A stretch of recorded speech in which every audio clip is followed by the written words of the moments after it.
Sydney के बोंडाई बीच पर हुए हमले का मुख्य आरोपी साजिद अकरम तेलंगाना के हैदराबाद में पला बढ़ा था, जिसके बाद साजिद के रूट्स की जांच और तेज हो गई। इसी को लेकर इंडियन एक्सप्रेस ने जांच एजेंसियों से बात करके एक रिपोर्ट पब्लिश की है। ये रिपोर्ट है निखिला हेनरी की। इस रिपोर्ट में बताया गया कि साजिद अकरम साल 2001 में यूरोपियन ओरिजिन की अपनी पत्नी को लेकर हैदराबाद आया था। हालांकि तब शादी नहीं हुई थी, वो पत्नी तब तक नहीं थी। वजह थी दोनों का निकाह करना। हैदराबाद में ही दोनों ने परिवार की मौजूदगी में निकाह किया। ये तब की बात है जब साजिद अकरम ऑलरेडी ऑस्ट्रेलिया शिफ्ट हो चुका था और वहीं पर काम कर रहा था।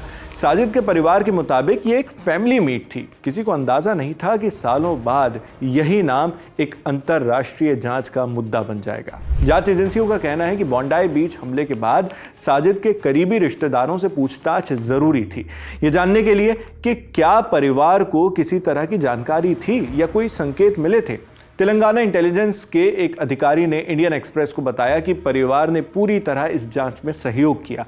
अधिकारी बताते हैं कि हमें अब तक ऐसा कुछ नहीं मिला जिससे ये लगे कि परिवार को हमले की कोई जानकारी थी, बल्कि वो तो खुद इस बात से हैरान थे कि साजिद ऐसा कुछ कर सकता है। जांच एजेंसियों ने यह भी बताया है कि साजिद अकरम 1998 में भारत छोड़कर ऑस्ट्रेलिया चला गया था। इससे पहले उसने हैदराबाद से ही कॉमर्स में ग्रेजुएशन किया, मगर ग्रेजुएशन के बाद भी वो बेरोजगार रहा, इसलिए फिर नौकरी की तलाश में वो विदेश चला जाता है, ऑस्ट्रेलिया। वहीं पर उसे एक यूरोपीय महिला से प्यार हो गया, जिसे उसने हैदराबाद लाकर शादी कर ली। इसी शादी से उसे 2 बच्चे भी हुए, एक बेटा नवीद अकरम और एक बेटी। नवीद अकरम उस वक्त 24 साल का है, इस वक्त मौजूदा वक्त में। वही इस शूटिंग का दूसरा मुख्य आरोपी भी है। नवीद की पैदाइश ऑस्ट्रेलिया की है, यानी बॉर्न ऑस्ट्रेलियन है। मगर ऐसा भी नहीं है कि साजिद सिर्फ शादी ही करने हैदराबाद आया हो, बल्कि जांच एजेंसियों के मुताबिक वो 2004 या 2005 के आसपास फिर से हैदराबाद आया था। इस बार उसके साथ उसका छोटा सा बेटा नवीद भी था। साजिद तब अपने बेटे को अपने माता पिता से मिलवाना चाहता था। अब साजिद के परिवार वाले बताते हैं कि ये एक बहुत नॉर्मल फैमिली विजिट थी। महज परिवार के लोगों से मिलना ही उसकी अकेली वजह थी और कुछ भी नहीं। उन्हें यानी परिवार को उस समय ना तो साजिद में कोई असामान्य व्यवहार दिखा और ना ही किसी तरह की कट्टर सोच के संकेत मिले। हालांकि इसके बाद साजिद के हैदराबाद आने जाने का सिलसिला उतना फ्रीक्वेंट नहीं रहा। सालों बाद 2012 और 2016 में वो यहाँ सिर्फ एक ही वजह से आया, पुश्तैनी प्रॉपर्टी में अपनी हिस्सेदारी बेचने के लिए। जांच एजेंसियों ने यह भी साफ कर दिया है कि मौजूदा वक्त में साजिद के नाम हैदराबाद में कोई प्रॉपर्टी नहीं है।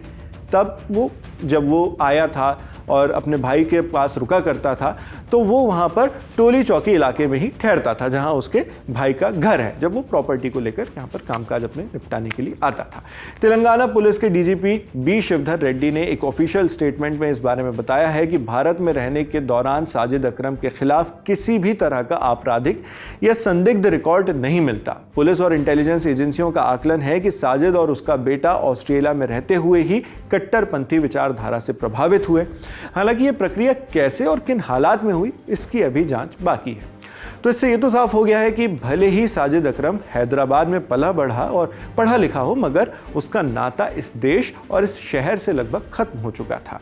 मगर फिर भी एक सवाल जिसने जांच एजेंसियों का ध्यान खींचा, वो ये है कि इतने सालों तक ऑस्ट्रेलिया में रहने के बावजूद साजिद ने वहां की यानी ऑस्ट्रेलिया की नागरिकता क्यों नहीं ली। इस पर इंटेलिजेंस सोर्सेज ने इंडियन एक्सप्रेस को बताया। इसके जवाब में परिवार कहता है कि साजिद ने नागरिकता के लिए आवेदन किया था, लेकिन उसे नागरिकता मिली नहीं। हालांकि इस दावे की पुष्टि होनी अभी बाकी है। इस बीच हैदराबाद के टोली चौकी इलाके में साजिद के परिवार का 2 मंजिला घर अचानक चर्चा का केंद्र बन गया है। बुधवार को भी वहां लोगों की भीड़ देखी गई।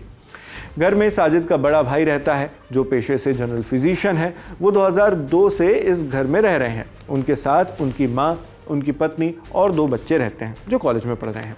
पड़ोसियों का कहना है कि परिवार मीडिया और लोगों की नज़रों से दूर रहना चाहता है। एक पड़ोसी ने बताया वो सामने नहीं आना चाहते। सबके लिए ये स्थिति आसान नहीं है। इस दौरान जांच एजेंसियां साफ कह रही हैं कि उनका फोकस इस वक्त सिर्फ और सिर्फ फैक्ट्स यानी तथ्यों पर है। परिवार के रोल, साजिद की इंडिया से जुड़ी गतिविधियां और ऑस्ट्रेलिया में उसकी सोच बदलने की प्रक्रिया, इन सबको अलग अलग कड़ियों में देखा जा रहा है। जैसे जैसे ये कड़ियां खुलेंगी और पुख्ता जानकारियां मीडिया तक पहुंचेंगी, वैसे वैसे हम आप तक इसी तरह खबरें भी लाते रहेंगे। आप इस पूरे मामले पर क्या सोचते हैं, हमें कमेंट बॉक्स में लिखकर ज़रूर बताएं।